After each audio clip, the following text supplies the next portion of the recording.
hormati Mbak Ida selaku pengajar, yang kami hormati panitia, ada Mbak Ferry.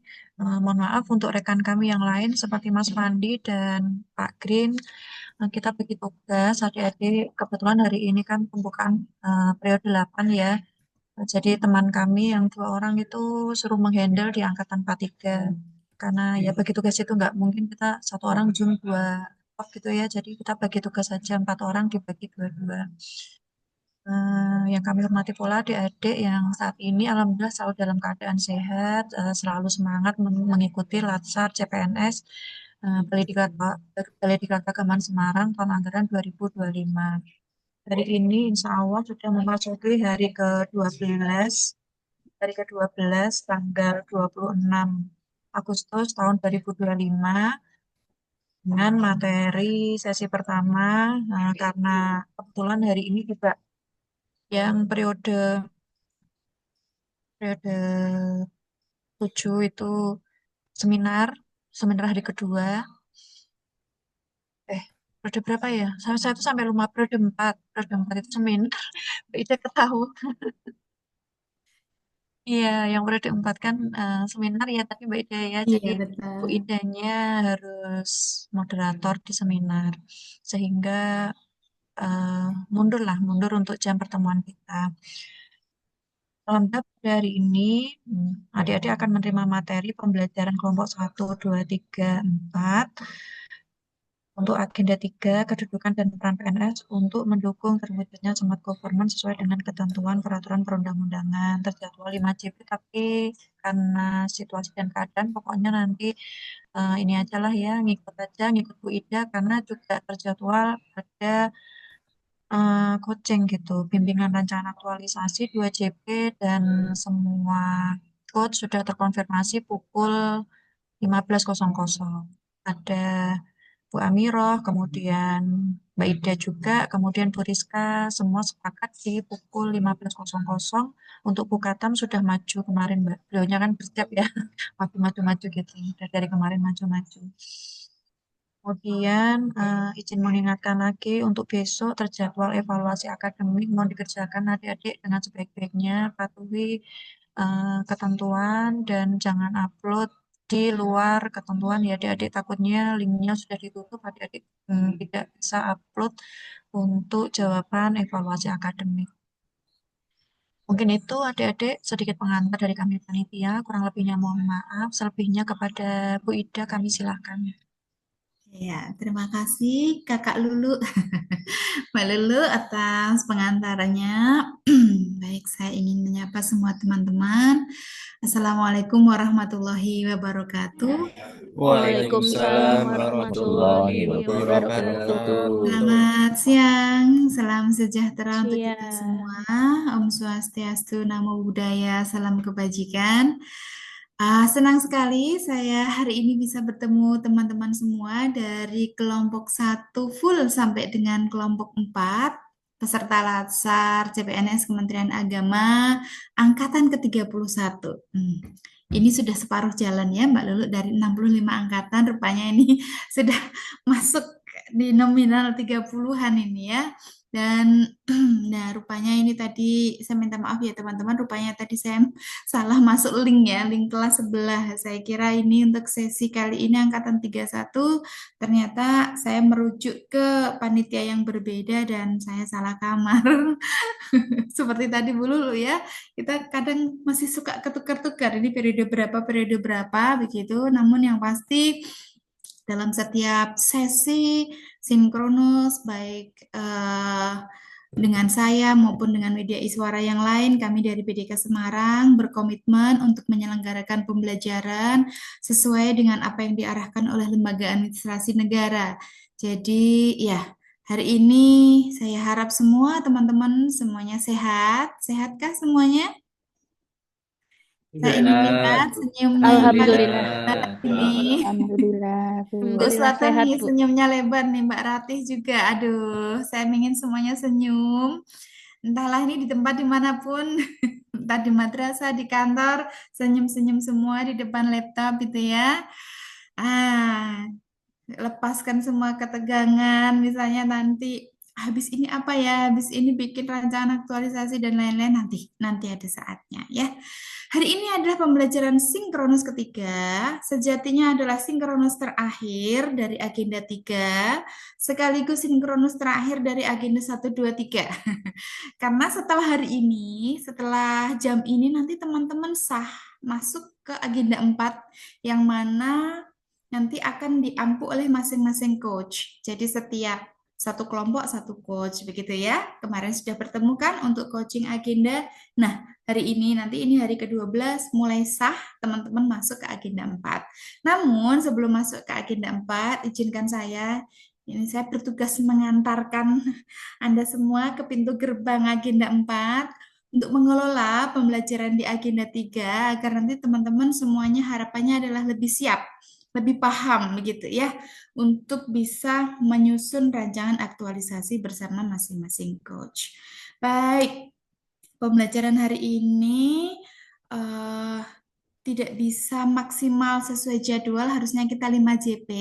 Saya sudah membuat skenario 5 JP yang full begitu ya. Saya juga sudah membuat skenario 5 JP dengan pemadatan. Nah, hari ini rupanya kita menggunakan skenario dengan pemadatan karena kalau tidak mungkin saya akan mengajarnya sampai nanti malam.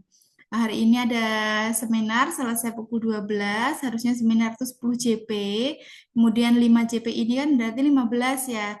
Masih ada sesi coaching 2 kelompok. Kelompok yang satu masuk hari 19, yang satu dengan teman-teman salah satu kelompok dari sini. Berarti 15, 16, 17, 18, 19. Saya akan mengajar 19 jam. Kan ya, tidak manusiawi ya teman-teman. Jadi yang satu kelompok saya undurkan besok. Nah, ini untuk lebih maksimal pembelajaran di angkatan 31. Baik, skenarionya nanti kita akan melihat itu ya kesiapan teman-teman di dalam membuat analisis. Analisis isu, menuangkan ke dalam gagasan kreatif dan kegiatan-kegiatan, sekaligus melihat kemampuan teman-teman mengaitkan isu dengan agenda ketiga. Itu.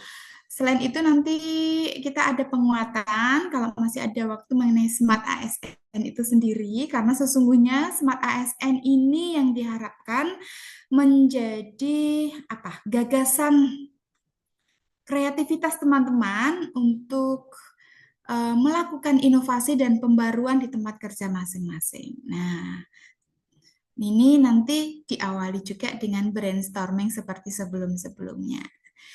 Oke, siap teman-teman ya. Kemarin kita masih ingat pembelajaran di sinkronus 1 dan 2. Tentu di sini kelompok 1 dan 2 bersama Ibu Katam, kami juga mengikuti alur yang telah ditetapkan di LAN. Saya kira tidak akan banyak perbedaan gitu ya.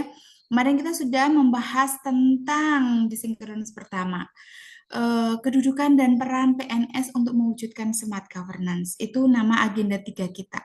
Bahwa kita paham masing-masing ini meskipun baru calon, tapi jenengan itu secara hukum itu sudah adalah menjadi CPNS, menjadi PNS gitu ya. Karena tidak ada undang-undang calon ASN, adanya undang-undang ASN. Jadi ini mengemban tugas yang sama.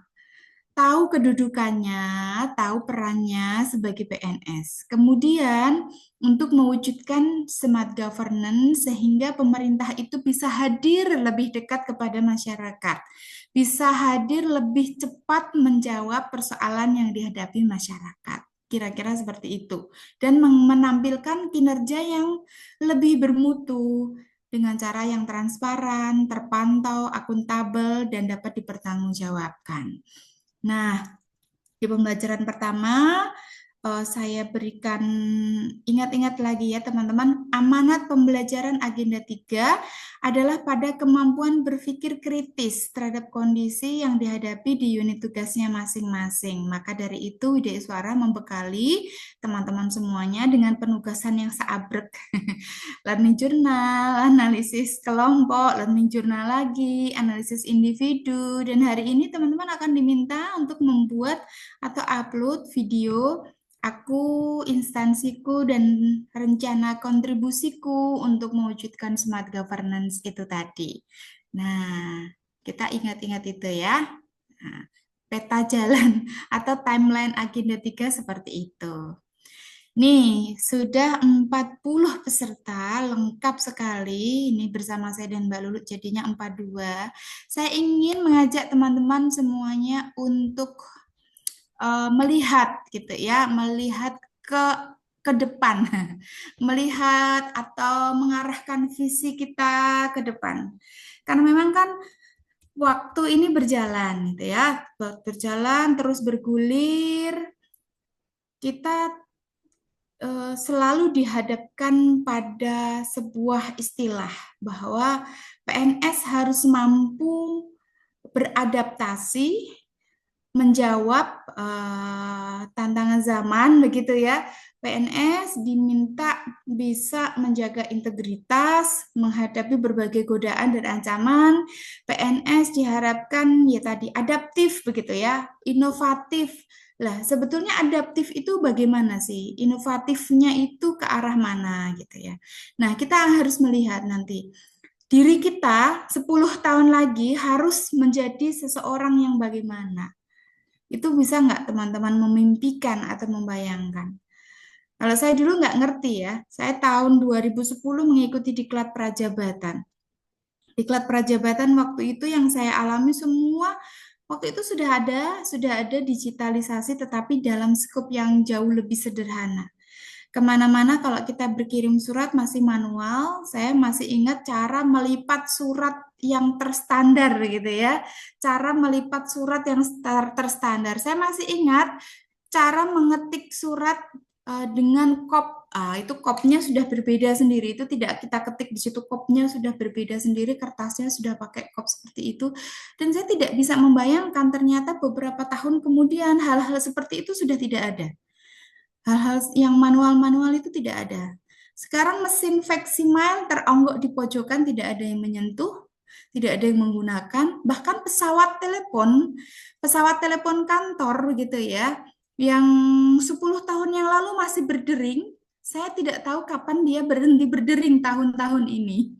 Nah, teman-teman ini nanti akan menjadi PNS future gitu ya, future PNS akan menjadi masa depannya Kementerian Agama. Sekarang masih C, tetapi 10 tahun lagi jenengan ini pemain intinya itu Anda semua.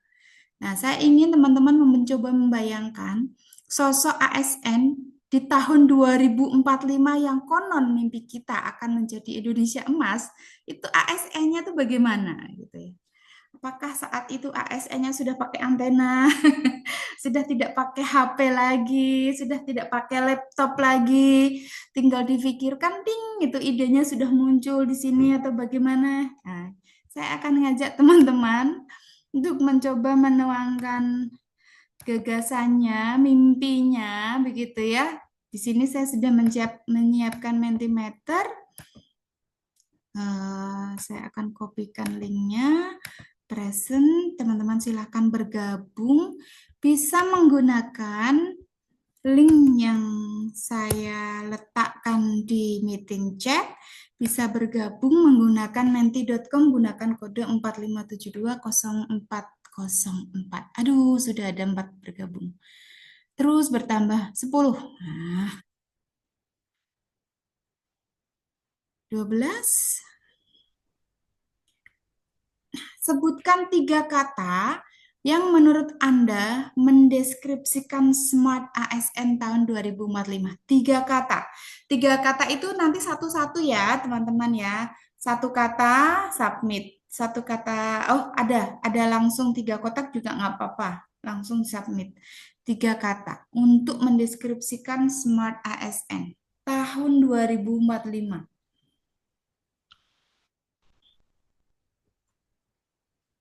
Oke. Kreatif, inovatif, maju, solutif, hebat, digital, modern, sesuai, efisien, harmonis, efektif. Aduh, keren sekali ini. Kata-katanya bagus ini. Solutif, pembelajaran digital. 3 kata. Siap, ini udah bertambah lagi. 19, 20. Canggih. 4572. Mudah, oke. Futuristik, menginspirasi. Mm-mm. Digital mind,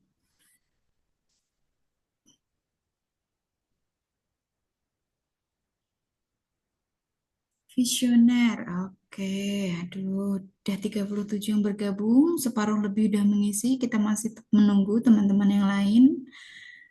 Mm-mm. Di sini adalah word cloud, ini artinya jawaban atau kata-kata yang sama gitu ya, karakternya sama persis, itu akan dicetak lebih besar ukuran fontnya. Ini menunjukkan banyak yang memilih kata-kata tersebut. Oke, sat-sat. Slow living ya teman-teman ya. Aduh, itu mimpi saya itu. Brilliant. Peduli lingkungan, keren. Nge, nge. Mm-mm. Di sini ada apa? Progresif, responsif, membumi, berkembang. Sudah 38, kita masih tunggu satu lagi. Nah, di sini kita lihat ada nih yang besar-besar bisa dibaca ya. Digital itu satu kata yang menurut banyak teman-teman mendeskripsikan Smart ASN. Sekarang saja sudah gitu ya, apalagi tahun 2045. Mungkin digital mungkin dengan istilah yang berbeda, mungkin yang lebih canggih begitu ya. Ada diksi baru secara bahasa, secara lugawi yang akan muncul pada tahun tersebut. Adaptif, adaptif. Oke, kemampuan kita untuk menyesuaikan diri. Inovatif, kreasi ya dalam inovasi. Kemudian apa di sini? Solutif, modern, efisien, cepat, visioner, aduh, canggih, kreatif, berkemajuan. Oke, keren sekali. Terima kasih ini ya. Saya mendapatkan banyak input gitu ya dari teman-teman. Ada banyak kata-kata baru yang ternyata sangat sangat penting gitu. Yang kedua, nih, sebutkan ya, satu saja keterampilan yang paling penting, yang Anda rasa sangat penting, yang harus dimiliki oleh Smart ASN 2045. Apa itu? Satu keterampilan yang sangat penting. Terampil, terampil melakukan apa gitu ya, terampil. Terampil itu skills. Skill itu ada yang disebut sebagai hard skill, ada yang disebut soft skill. Pasti ingat ya. Hard skill, soft skill bolehlah di dipilih yang menurut teman-teman bagian mana yang paling penting. Kalau hard skill apa, kalau soft skill apa gitu. Kalau zaman dulu mungkin keterampilan yang terpenting oleh ASN adalah bisa nyetir, bisa mengetik dengan cepat gitu ya, bisa memperbaiki mesin. Nah, itu keterampilan. Apa ini?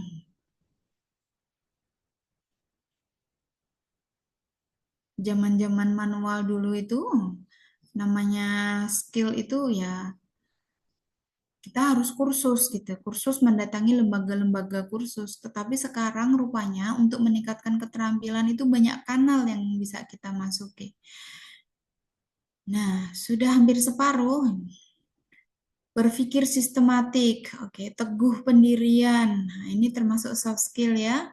Terus belajar, care, komunikasi, melek digital, desain grafis, mengolah alam, analitik, eh, pembelajar, berbicara. Berbicara itu juga butuh skill ya, teman-teman ya. Kalau nggak punya skill itu kadang-kadang apa yang mau kita sampaikan itu tidak nyampai, hanya ada dalam pikiran kita semata. Literasi digital, mm-mm. Kecerdasan artifisial, negosiasi. Nah, ini skill yang bagus ini. Sudah lama disuarakan, tetapi nyatanya yang bisa membangun skill-skill negosiasi itu tidak banyak. Ini biasanya kalau kita di pasar itu butuh banget skill-skill negosiasi harga. Emotional intelligence. Nah, ini juga ada yang menjawab komunikasi verbal, skill problem solving. Nah, ini juga dilatih kan bukan di agenda 3 mengenai solve the problem, solve the issue.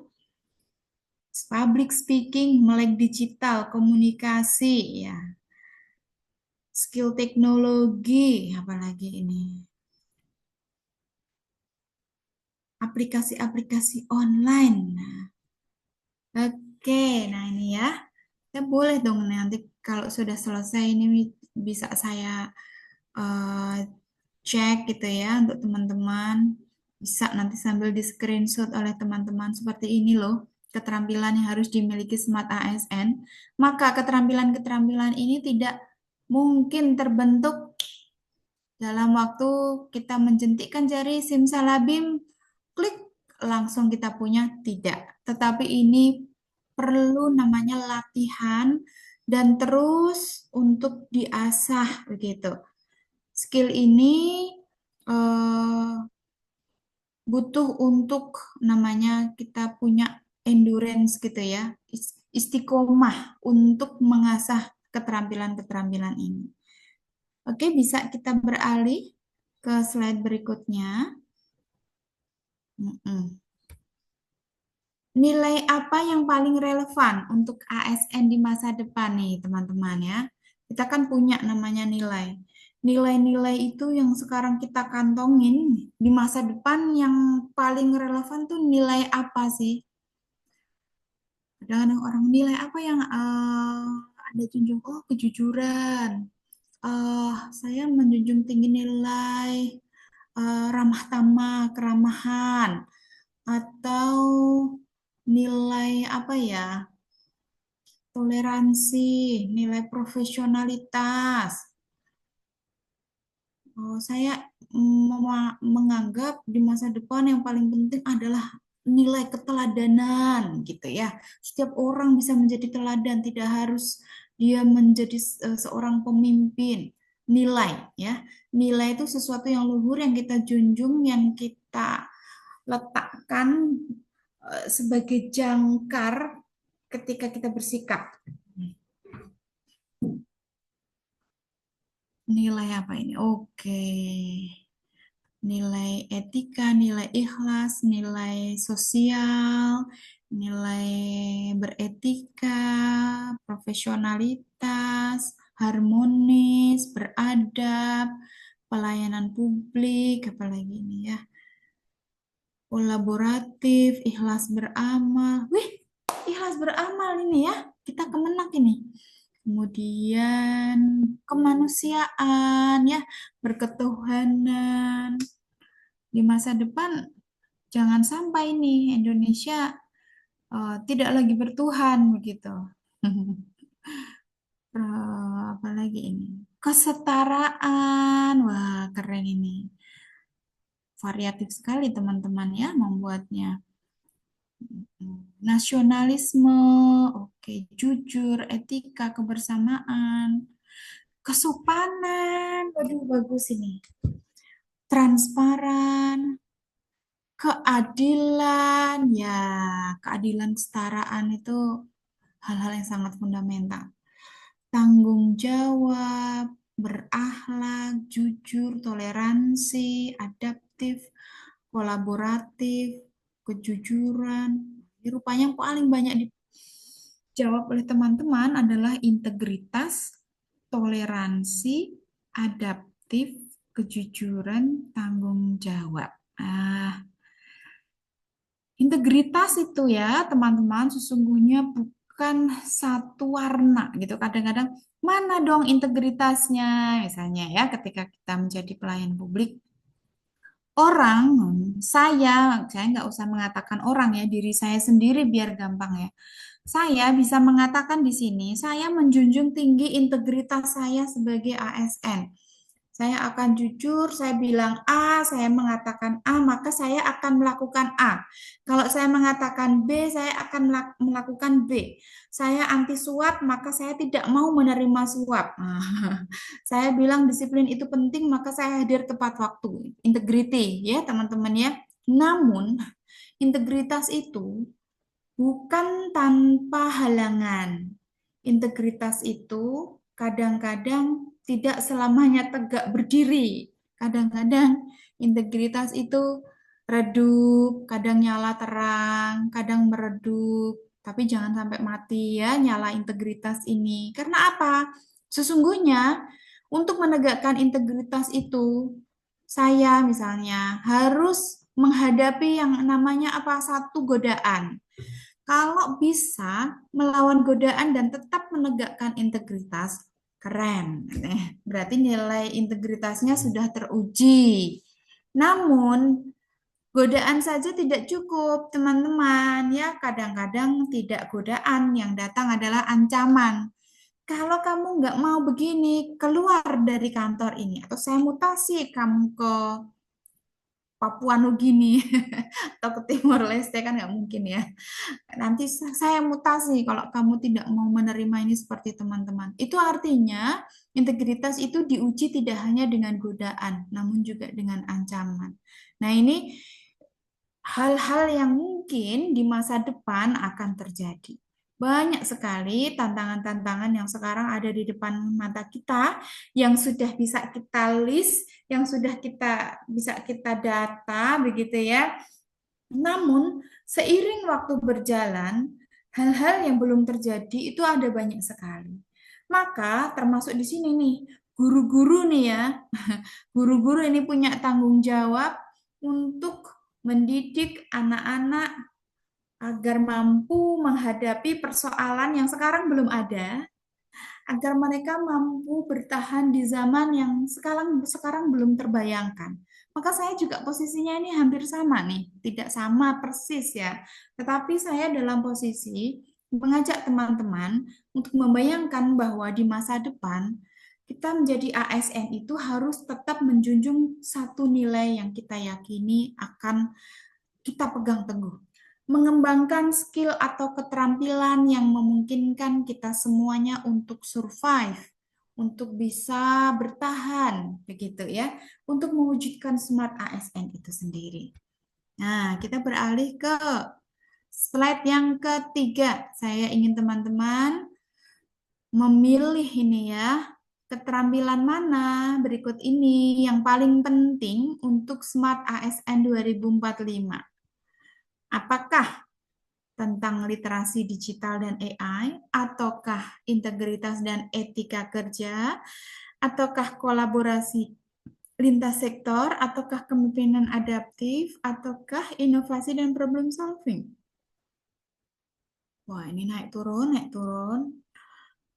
Mana ini yang menurut teman-teman paling penting untuk Smart ASN 2045? Kita 2025 itu masih 20 tahun lagi. Tapi ini 2025, 20 tahun yang lalu adalah 2005.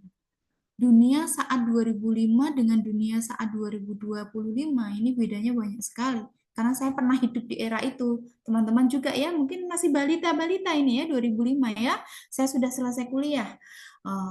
2045 mungkin teman-teman masih sugeng, masih sehat, masih berkarya. Kalau saya berumur panjang mungkin udah lansia. Nah, di tahun 2045 keterampilan mana yang paling penting? Rupanya dari 35 yang sudah menjawab dan mungkin ini angkanya akan berbeda. Monggo yang belum.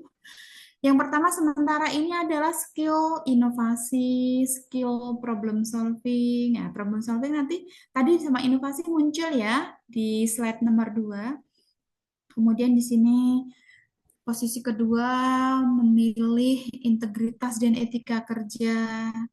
Posisi ketiga yang banyak dipilih adalah skill literasi digital dan AI, Artificial Intelligence. Itu kemarin saya membaca buku itu menerjemahkan AI dalam bahasa Indonesia bukan kecerdasan buatan, teman-teman ya. Kecerdasan buatan, KB. Tapi dia menerjemahkannya AI juga, tapi akal imitasi. Akal imitasi, akal buatan. Mungkin nggak nyambung, tetapi memudahkan kita untuk memposisikan AI itu seperti apa. Yang keempat, adalah kepemimpinan adaptif. Wah, ini ya, ini naik. Biasanya kalau teman-teman ini saking senangnya AI itu biasanya yang peringkat satu di literasi digital dan AI. Ini rupanya tidak. Keren sekali ini angkatan 31 ya. Kepemimpinan adaptif naik ini di angka keempat dan yang kelima kolaborasi lintas sektor. Sesungguhnya kelima-limanya itu penting. Saya rasa ini penting ya, tetapi menurut teman-teman rupanya yang terpenting adalah di inovasi dan problem solving itu jelas karena perubahan itu begitu cepat sekali terjadi. Kemarin kita masih terkaget-kaget dengan ChatGPT, belum selesai lalu muncul lagi DeepSeek. Belum selesai, belum dieksplor, lalu muncul lagi, dan semakin ke sini kita nyatanya kadang-kadang jatuh atau terperangkap gagap dalam menyikapi perubahan. Nah, ini teman-teman ternyata butuh yang namanya inovasi dan problem solving. Keren, luar biasa ya. Nah, ini udah selesai.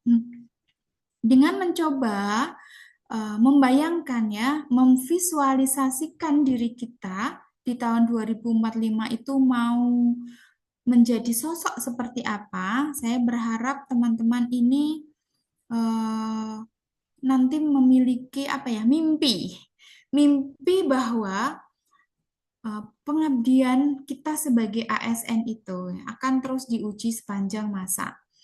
Bahkan kita tidak pernah tahu ya di 2045 apakah masih dibutuhkan ASN pada tahun itu. Kita tidak tahu ya dunia PNS apakah masih ada di tahun 2045. Mungkin masih, kalau saya bayangkan mungkin hanya jabatan tertentu saja yang dibutuhkan. Misalnya untuk penghulu misalnya.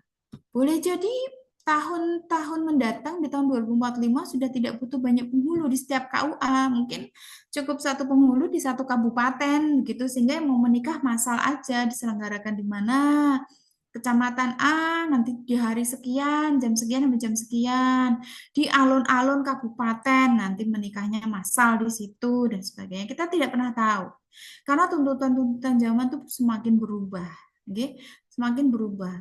Zaman dulu orang menikah di KUA kesannya nggak punya uang, nggak bisa mengundang apa namanya naib ke rumah dan lain-lain. Tetapi sekarang rupanya di anak-anak muda banyak yang senang menikah di KUA, nggak usah nikah di gedung, nanti uangnya bisa dihemat untuk modal kerja dan lain-lain. Nah ini ada pergeseran-pergeseran seperti itu. Kita juga tidak pernah mengerti nanti masyarakat akan eh, apa ini pemerintah akan membuat jabatan-jabatan fungsional yang bagaimana lagi begitu ya, karena dulu kan ada jabatan apa ya, driver, sopir dan sebagainya. Sekarang nggak usah meng-hire apa ya, membayar orang untuk keahlian driving.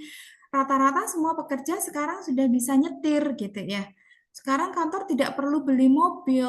Kalau butuh ada pejabat, silahkan sewa saja. Orang pakai kendaraan sendiri-sendiri dan sebagainya. Pergeseran-pergeseran itu yang semakin banyak terjadi. Nah, teman-teman nanti akan menyaksikan dalam jangka waktu 10, 15, 20 tahun dan sebagainya, akan menyaksikan perubahan-perubahan, akan menyaksikan tantangan-tantangan. Nah, kemampuan kita dalam berpikir kritis ini sangat penting dalam menyikapi perubahan-perubahan itu. Sebagai ASN, tusi kita apa? Nah, ini yang harus dipikirkan. Kalau Anda adalah guru, sesuai tusi gurunya.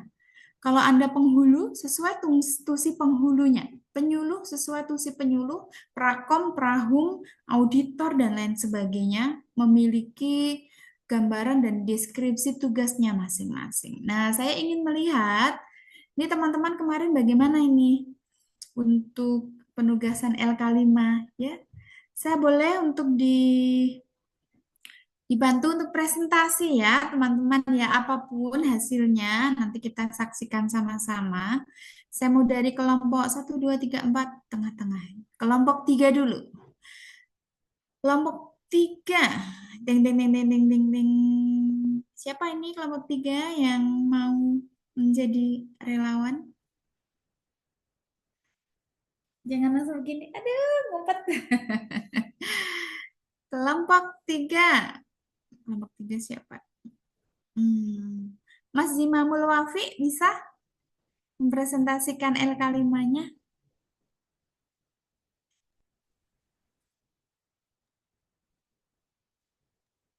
Baik,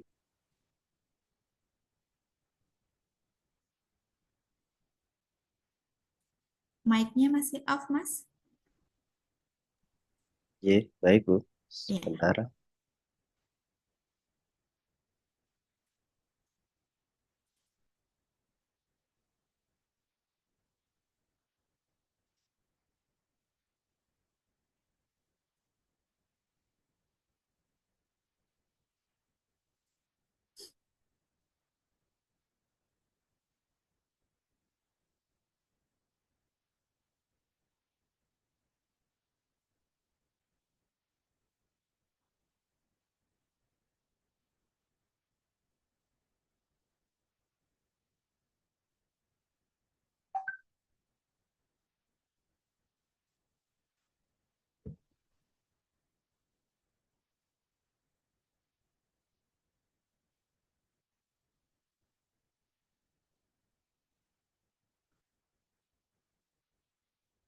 Sambil Mas Wafi menyiapkan, nanti teman-teman habis ini kelompok 2 ya.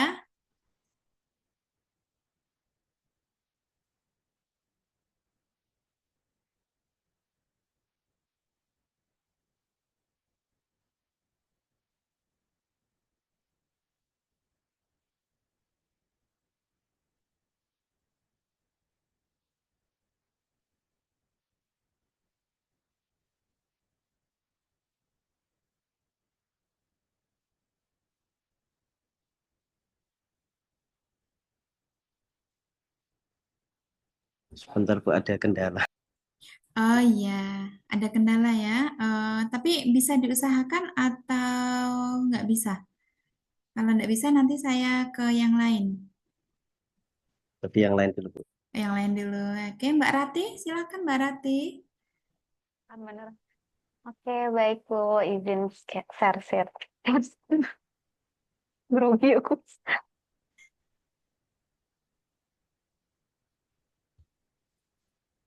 Heeh, gara-gara di Oke, sudah muncul.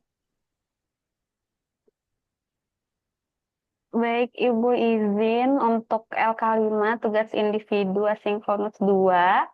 Berikut isu-isu yang diperoleh dalam lingkungan kerja di instansi saya. Yang pertama, belum optimalnya penerapan SOP keselamatan dan tata tertib penggunaan laboratorium di UIN Wali Songo. Kemudian berkaitan dengan agenda 3, yaitu manajemen ASN, di mana kurangnya perencanaan, pengorganisasian, pengawasan, dan pembinaan budaya keselamatan dalam penggunaan laboratorium, sehingga SOP belum berjalan efektif dan kedisiplinan kerja tidak terjaga. Mm-mm. Kemudian isu yang lain yaitu kurangnya panduan keselamatan kerja atau safety manual di ruang laboratorium. Ini termasuk ke dalam manajemen ASN. Jika dikaitkan dengan manajemen ASN, isu ini terjadi karena belum optimalnya fungsi manajemen dalam menyusun, menetapkan, dan mendistribusikan standar operasional prosedur, kemudian serta lemahnya koordinasi antar unit dalam memastikan tersedianya dokumen pedoman keselamatan yang komprehensif dan mudah diakses. Kemudian Bapak Kepala agak kemas. Kemudian isu yang lain yaitu kurangnya sosialisasi dan pelatihan rutin terkait SOP laboratorium bagi dosen, laboran, dan mahasiswa baru. Ini terkait dengan manajemen ASN dan smart ASN. Eh, Kemudian jika dikaitkan dengan untuk manajemen ASN, jika dikaitkan dengan manajemen ASN, isu ini terjadi karena lemahnya fungsi manajemen dalam perencanaan dan implementasi program peningkatan kapasitas SDM. Untuk smart ASN terjadi karena belum optimalnya pemanfaatan teknologi digital untuk mendukung proses edukasi keselamatan kerja, minimnya inovasi dalam penyediaan media pembelajaran yang berbasis digital atau e-learning, video tutorial, aplikatif interaktif, serta rendahnya literasi digital sivitas akademika dalam mengakses dan memanfaatkan sumber informasi terkait SOP laboratorium. Kemudian untuk isu keempat, belum optimalnya modul praktikum yang terstruktur dan sesuai perkembangan teknologi. ini termasuk kategori manajemen ASN dan Smart ASN. Untuk manajemen ASN-nya terjadi karena belum optimalnya fungsi manajemen dalam perencanaan, penyusunan, dan pembaruan perangkat pembelajaran praktikum. Kemudian untuk Smart ASN terjadi karena minimnya pemanfaatan teknologi digital dalam pengembangan modul praktikum. Kemudian yang kelima, belum adanya sistem arsip digital untuk dokumentasi pelaksanaan SOP keselamatan di laboratorium, masuk ke kategori manajemen ASN dan Smart ASN. Untuk manajemen ASN terjadi karena belum optimalnya fungsi manajemen administrasi dalam perencanaan dan pengelolaan dokumentasi. Kemudian untuk Smart ASN terjadi karena kurangnya pemanfaatan teknologi digital dalam manajemen arsip, rendahnya inovasi untuk membuat sistem dokumentasi berbasis elektronik. Kemudian ini adalah analisis APKL berdasarkan peringkatnya yang menjadi core issue-nya yaitu belum optimalnya penerapan SOP keselamatan dan tata tertib penggunaan laboratorium di UIN Wali Songo.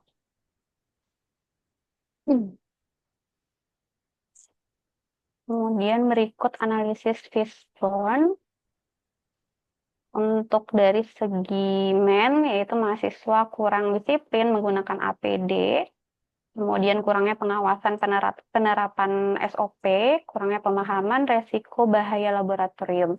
Kemudian dilihat dari segi material, modul praktikum tidak memuat aspek keselamatan, kemudian safety manual belum tersedia atau terpajang di laboratorium, lalu arsip pelaksanaan SOP masih manual, tidak terdokumentasi rapi.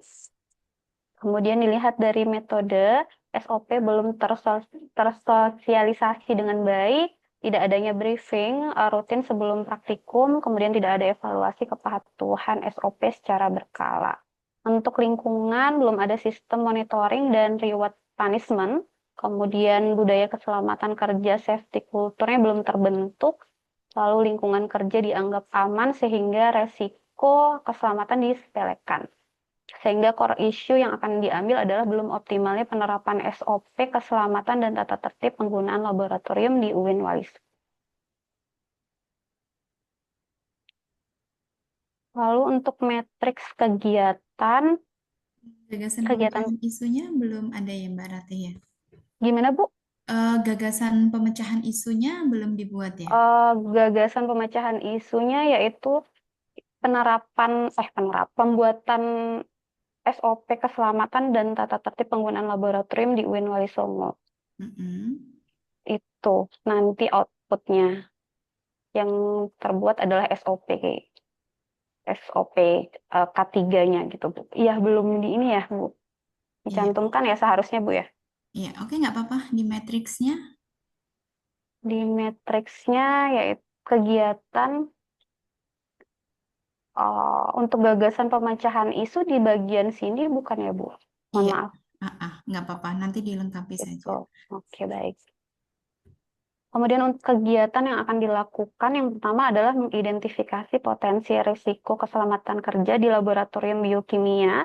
Untuk tahapan kegiatannya yaitu observasi kondisi laboratorium terlebih dahulu, kemudian dilakukan wawancara singkat dengan laboran, kemudian yang ketiga mengumpulkan data kejadian sebelumnya, misalnya seperti belakangan ini yang terbaru kasusnya adalah terjadinya kebakaran kecil di lemari SAM. Kemudian output atau hasil yang akan terbentuk yaitu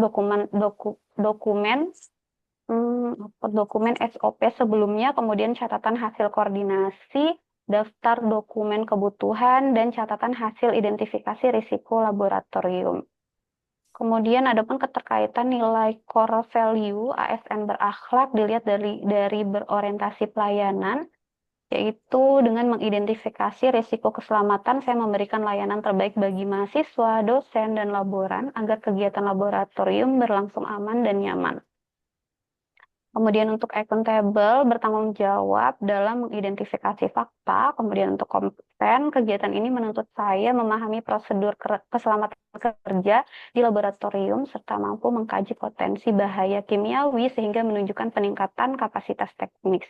Kemudian untuk harmonis dalam proses identifikasi, saya membangun komunikasi yang baik dengan laboran, dosen, dan mahasiswa, sehingga tercipta suasana kerjasama untuk mewujudkan lingkungan laboratorium yang aman. Kemudian dari segi loyal, dengan menjaga keselamatan di laboratorium, saya turut mendukung misi institusi UIN Wali Songo untuk menyelenggarakan pendidikan berkualitas dan menjunjung tinggi keselamatan sivitas akademika. Kemudian dilihat dari segi adaptif, saya menggunakan pendekatan identifikasi risiko dengan observasi online menggunakan Google Form agar lebih efisien dan sesuai dengan perkembangan zaman. Kemudian untuk kolaboratif, di mana identifikasi potensi risiko dilakukan bersama mentor, laboran, dan mahasiswa, sehingga melibatkan banyak pihak. Kolaborasi ini memperkuat komitmen bersama dalam penerapan budaya keselamatan. Kemudian keterkaitan substansi mata pelatihan agenda 3, yaitu dilihat dari manajemen ASN, di mana kegiatan ini mencerminkan peran ASN dalam fungsi pengelolaan, pengawasan, dan pelayanan publik guna menciptakan lingkungan kerja yang aman. Kemudian untuk SMART ASN, di mana kegiatan ini melatih sikap responsif, kolaboratif, adaptif, serta berbasis data dalam mengambil keputusan, sehingga mendukung terciptanya budaya kerja yang profesional dan berorientasi pada keselamatan sivitas akademika. Untuk kontribusi visi dan misi organisasi, yaitu mendukung budaya keselamatan dari mutu akademik. Oke, itu baru satu kegiatan ya, Mbak. Untuk kegiatan kedua, mungkin yang dilihat kegiatan dan tahapannya saja. Kegiatan kedua yaitu menyusun SOP singkat penggunaan bahan kimia yang sifatnya adalah mudah terbakar di laboratorium biokimia. Untuk tahapannya yaitu ada studi literatur sederhana, kemudian diskusi dengan dosen atau laboran terkait draft SOP, dan finalisasi dokumen SOP yang ringkas 1-2 halaman.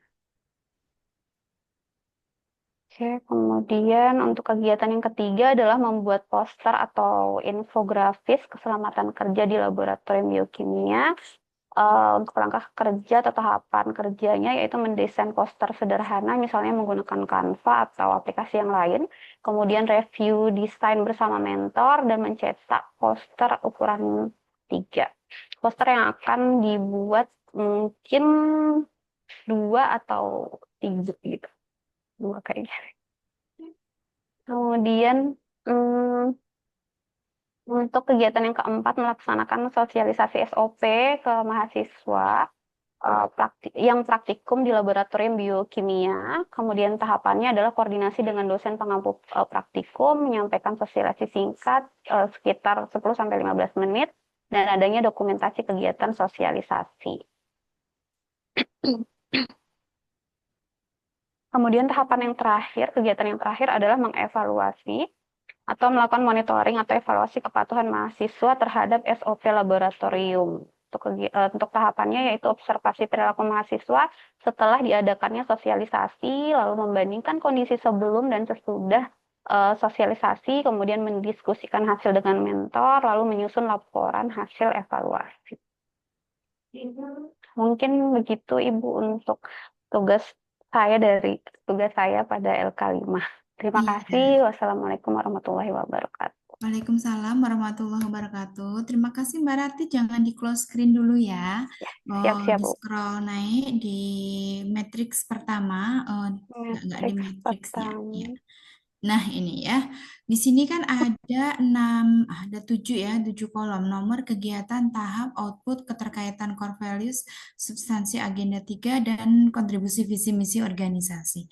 Nah, karena ini agenda 3, maka saya akan ada pay attention sedikit di bagian keterkaitan substansi mata pelatihan agenda 3. Teman-teman menyaksikan di sini untuk core values ASN berakhlak, saya angkat jempol gitu ya Mbak Rati dalam mendeskripsikan dan mengaitkannya sangat bagus. Di sini komplit tadi deskripsinya mewakili gitu ya dalam kegiatan ini berakhlaknya mau melakukan apa gitu untuk implementasinya. Teman-teman bisa perhatikan.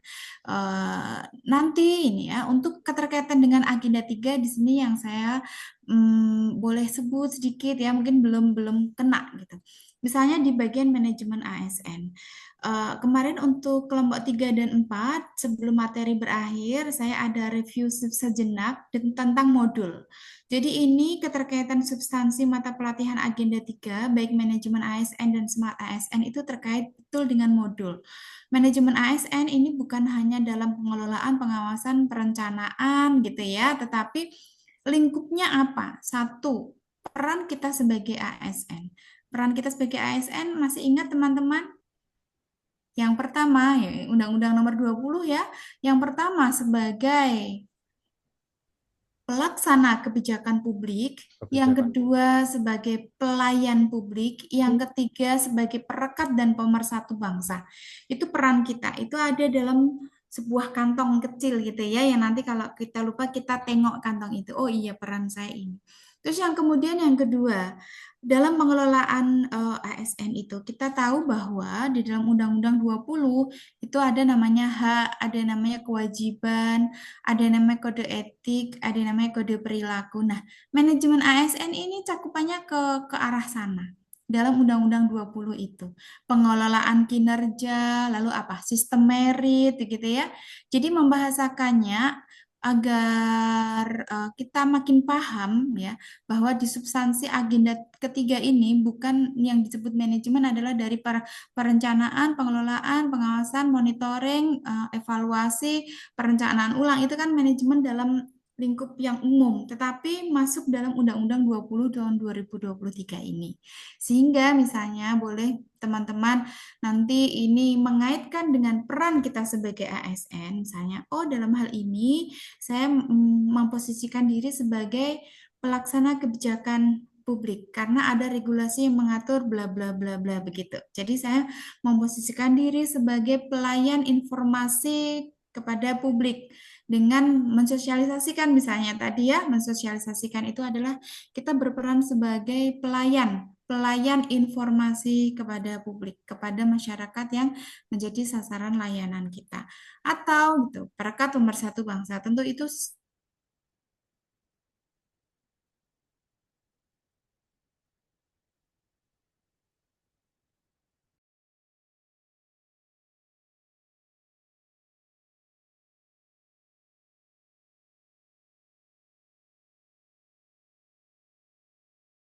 dengan pengelolaan kinerja.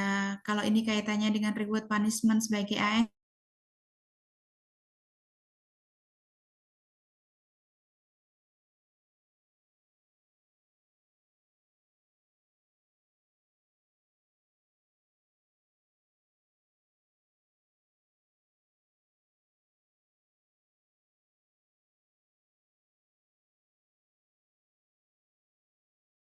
rupanya saya keluar ya teman-teman ya.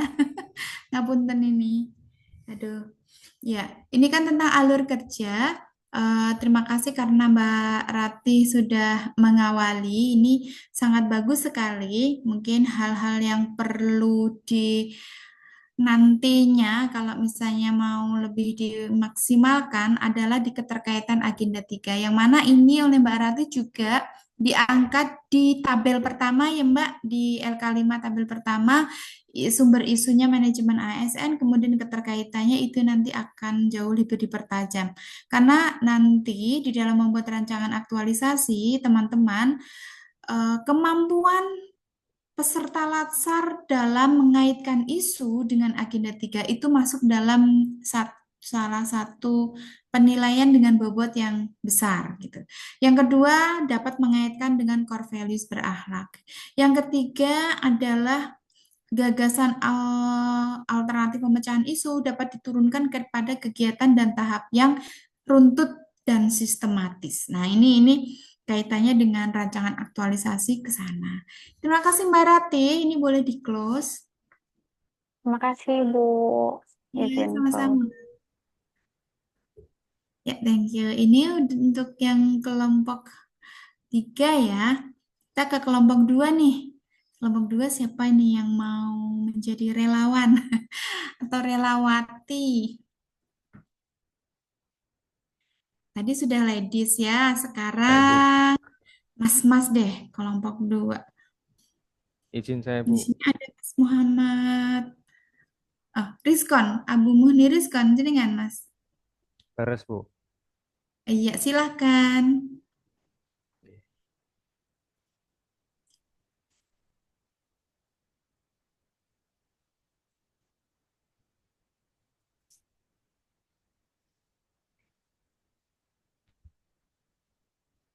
Apakah sudah Mm-mm. terlihat, Bu?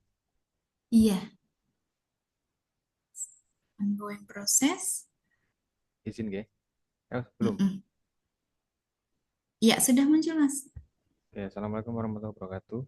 Izinkan saya Waalaikumsalam. Muhammad Abu Rizkon eh, mempresentasikan hasil LK5 yang kemarin. Yang pertama poin A yaitu deskripsi isu. Nomor 1 yaitu maraknya gratifikasi di Kawah Margasari Tegal.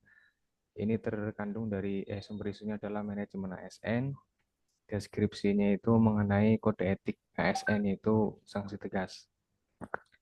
Kemudian untuk isu yang kedua ada rendahnya pemahaman masyarakat tentang persyaratan nikah di KUA Margasari Tegal. Sumber isunya termasuk dari semata ASN, kemudian deskripsinya dari mulai digital skill-nya, kemudian culture sama etiknya itu masih belum mumpuni, sehingga di sini dalam tanda kurung sudah saya buatkan sedikit kata yang mewakili, yaitu membuat konten edukatif, ada memuatkan media sosial dan sebagainya. Kemudian dari isu yang nomor 3 adalah sulitnya mencari arsip akta nikah lama di Kawah Margasari Tegal. Ini tergolong semata ASN. Ini juga sama dari deskripsi keterkaitannya itu dari segi digital skill-nya dan digital safety-nya. Saya mengambil dua sampel yang bisa dijadikan kelonggaran untuk pemecahan masalah. Kemudian di nomor 4 ada minimnya pemahaman calon pengantin tentang pendaftaran nikah secara online di Kawah Margasari, tergolong semata ASN. Keterkaitannya itu dari bagian digital skill-nya, culture, sama digital etik. Dan seperti biasa di buka gurunya saya sudah membuatkan sedikit banyaknya kata-kata untuk pemecahan masalah. Kemudian di nomor 5 ada kurang optimalnya edukasi pranikah atau bimbing di Kawah Margasari Tegal. Itu tergolong semata ASN. Nah, di sini juga sama, yaitu ada digital skill, digital culture, dan digital etik yang masih belum maksimal. Untuk poin B ada tapisan isu. Nah, tapisan isu ini seperti dari atas yang sudah saya sebutkan, total ada 5. Yang peringkat pertama adalah ini kurang optimalnya edukasi pranikah atau bimbing di Kawah Margasari Tegal. Kemudian dari teknik analisis USG, ini ada 3 judul yang memenuhi kriteria. Dari urutan pertama tadi yaitu belum optimalnya edukasi pranikah atau bimbing di KUA Margasari Tegal. Kemudian yang keduanya ada sulitnya mencari arsip akta nikah lama. Dan yang nomor 3 adalah rendahnya pemahaman masyarakat tentang persyaratan nikah. Dari segi urgensi, seriusnya, sama grow, itu total yang paling tinggi adalah yang pertama.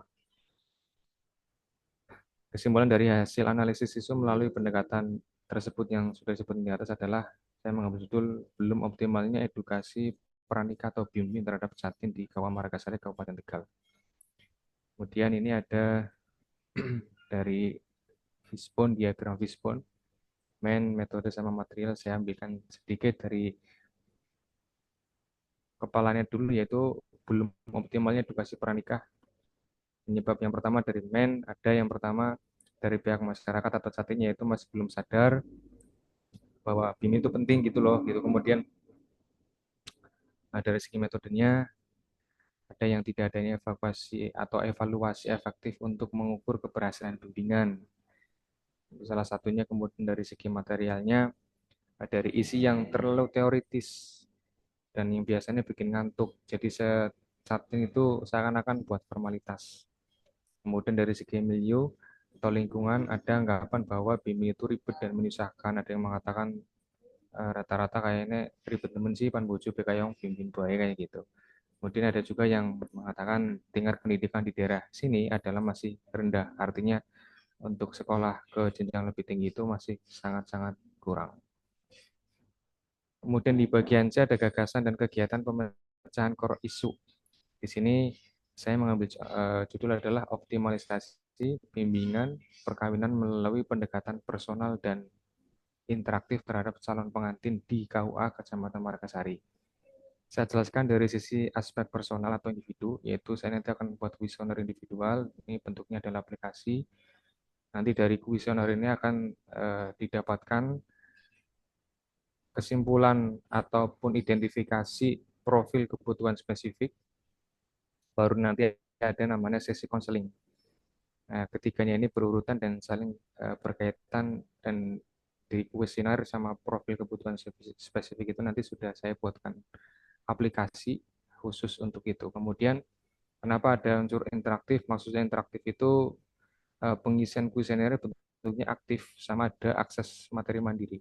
Artinya saya sebagai penghulu ataupun CPNS penghulu itu menjadi penengah agar bimbing itu terlihat lebih interaktif, bukan hanya sekedar metode ceramah saja, tapi kita bertiga dengan Catin bahkan sama walinya itu lebih aktif juga.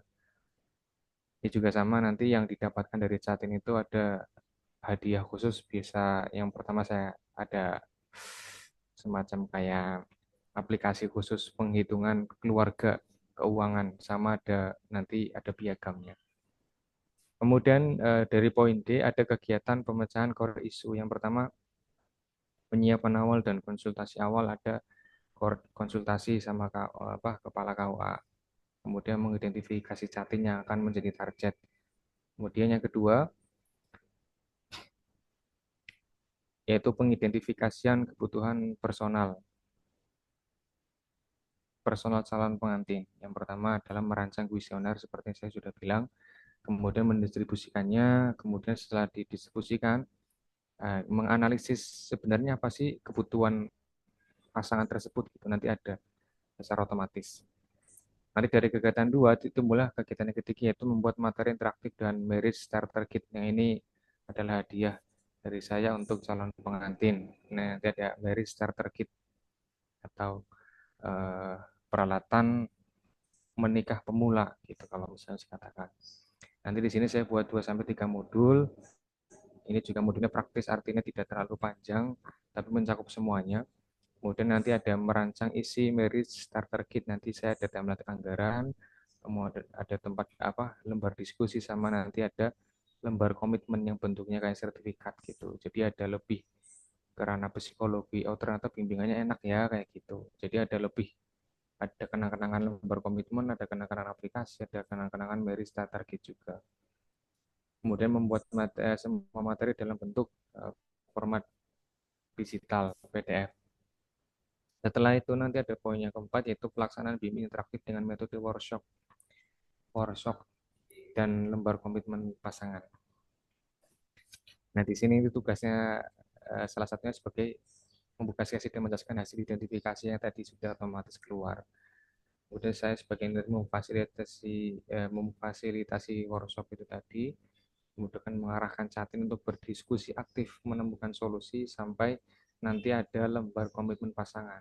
Jadi ada hadiah khusus seperti itu. Kemudian nanti di poin kelima ada pengkoordinasinya dengan penyuluh. Yang pertama ada koordinasi dengan penyuluh, diskusi dengan penyuluh, sama lembar hasil diskusi dengan penyuluh. Dan yang terakhir nanti ada pengevaluasian dampak kualitatif dan penyusunan laporan. Nanti kegiatannya ada mengumpulkan umpan balik. Nanti umpan balik dari saat ini seperti apa atau testimoninya.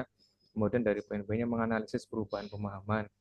Jadi apakah ada merasa perubahan atau gimana gitu nanti di poin B tadi.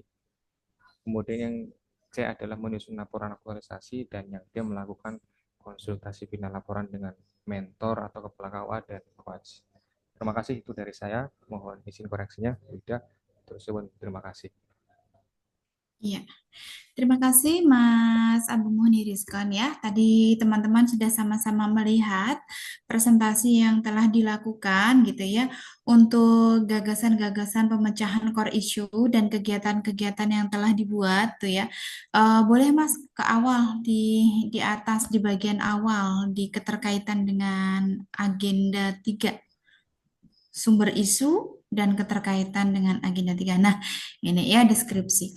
Teman-teman bisa cermati di sini. Di sini ada 5 isu, kemudian sumber isunya baik manajemen ASN maupun Smart ASN, kemudian dijelaskan keterkaitannya.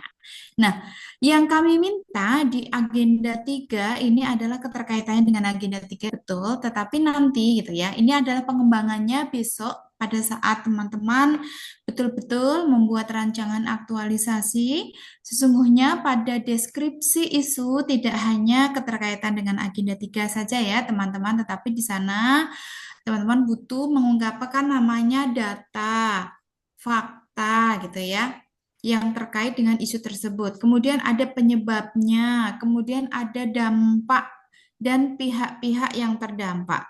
Baru setelah itu dikaitkan dengan mata pelatihan agenda 3 seperti yang tertera di layar ini. Misalnya, maraknya gratifikasi di KUA Margasari, KUA Kecamatan Margasari, Kabupaten Tegal. Jadi begitu ya. Karena Tegal itu ada kabupaten dan kota, maka kita harus make sure ini di kabupaten atau di kota. Sumber isunya manajemen ASN, ini keterkaitannya dengan manajemen ASN adalah pada penegakan kode etik ASN untuk tidak menerima atau gratifikasi itu kan semacam hadiah ya, bukan mutan. Untuk tidak menerima hadiah atau pemberian yang terkait dengan jabatan di luar gaji dan tunjangan. Nah, nanti mungkin bisa dinarasikan seperti itu ya teman-teman ya. Ini kan untuk gambaran saja. Setelah itu, sebelumnya kalau misalnya nanti ini mau dibawa ke rancangan aktualisasi, ini kan seluruh angkatan 31 itu nanti harus mengemukakan yang namanya satu data. Data itu kaitannya dengan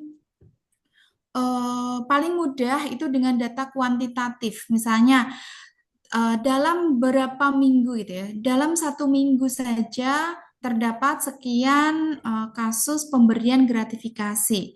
Gratifikasi di KUA masih sulit untuk dihapus atau dilarang karena masih lekatnya asumsi masyarakat bahwa memberi hadiah itu bagian dari apa ya? eh, menjaga keharmonisan atau bagian dari adat ketimuran saling memberi dan menerima hadiah dan sebagainya itu kan hal-hal yang menjadi latar belakang ada daftar ada fakta kemudian ada dampak jika gratifikasi ini dibiarkan berlama-lama maka akan membawa dampak pada pelayanan yang tidak setara atau tingginya ekspektasi ASN pada pemberian di luar gaji dan tunjangan dan sebagainya.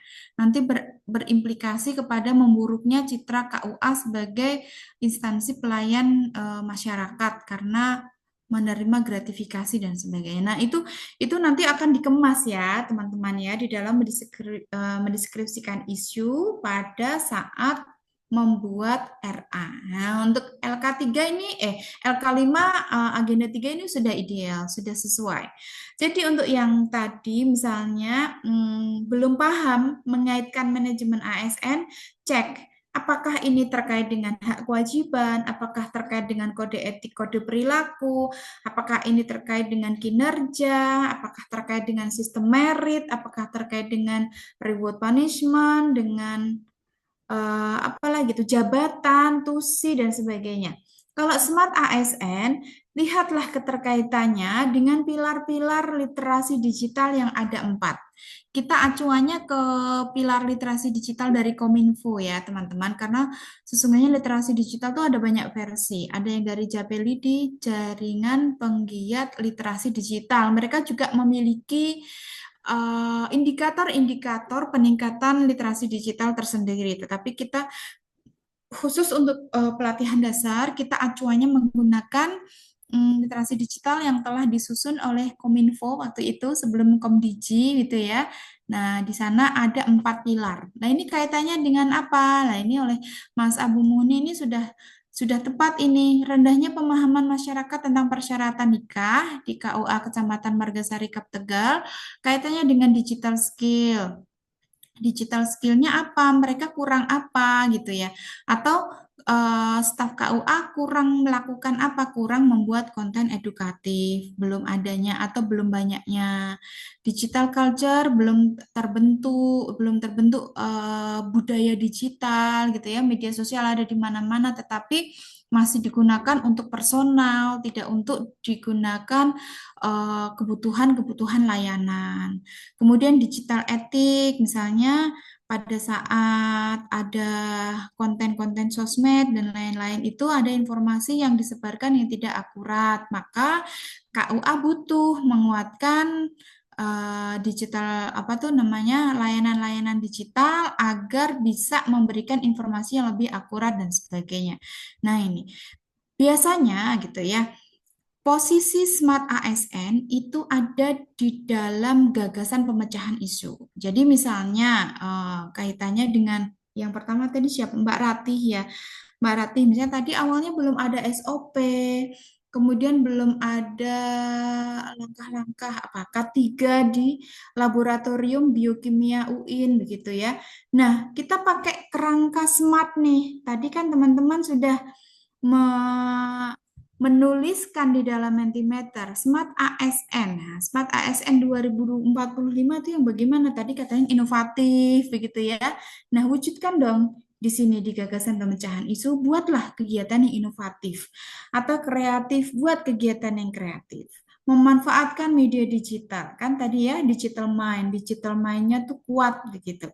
Nah, sini buatlah kegiatan yang merupakan, saya kasih garis bawah itu ya, yang merupakan terobosan. Terobosan artinya shortcut gitu ya, atau sesuatu yang bukan merupakan tugas harian. Maka tadi Mas Abu Muhni di situ mengemas namanya Marriage Starter Kit, begitu ya Mas ya? Itu di KUA lain tidak ada. Marriage Starter Kit ini adalah terobosan yang dibuat agar memberikan bekal kecil bagi calon pengantin gitu dalam rangka melakukan bimbingan perkawinan pranikah. Nah, di sini. Jadi, yang namanya gagasan pemecahan isu itu adalah sebuah terobosan, adalah gagasan kreatif, bukan pekerjaan sehari-hari. Kalau misalnya nih bedakan ya, misalnya nanti Mas Abu Muhni merasa bahwa persyaratan nikah di KUA, terus kemudian binwinya belum optimal begitu. Terus yang lakukan apa? Oh, yang saya lakukan adalah mengadakan kursus calon pengantin yang merupakan kegiatan rutin KUA. Nah, itu bukan terobosan, itu adalah tugas rutin begitu. Nanti harus bisa membedakan bahwa CPNS itu ya, meskipun jenengan masih calon dan ini adalah pelatihan, namun kiranya hal-hal yang teman-teman lakukan ini tetap membawa dampak, tetap memberikan kontribusi positif terhadap unit tugas kita. Memberikan dampak, memberikan kontribusi, memberikan manfaat sekecil apapun hal yang kita lakukan. Misalnya guru gitu ya. Guru melihat bahwa pembelajaran di madrasah saya Bu belum asik nih, masyarakat menganggap misalnya saya guru matematika tuh membosankan, pembelajarannya kok ceramah, kan anak-anak bosan. Saya mau ini dibuat sebuah kegiatan pembelajaran matematika interaktif melalui gaming misalnya, melalui permainan, melalui gamifikasi dan lain-lain agar tertarik. Nah, ini yang disebut sebagai terobosan. Meskipun itu dilakukan sehari-harinya gitu, tetapi metodenya itu diubah. Kan tadi teman-teman membuat fishbone ya.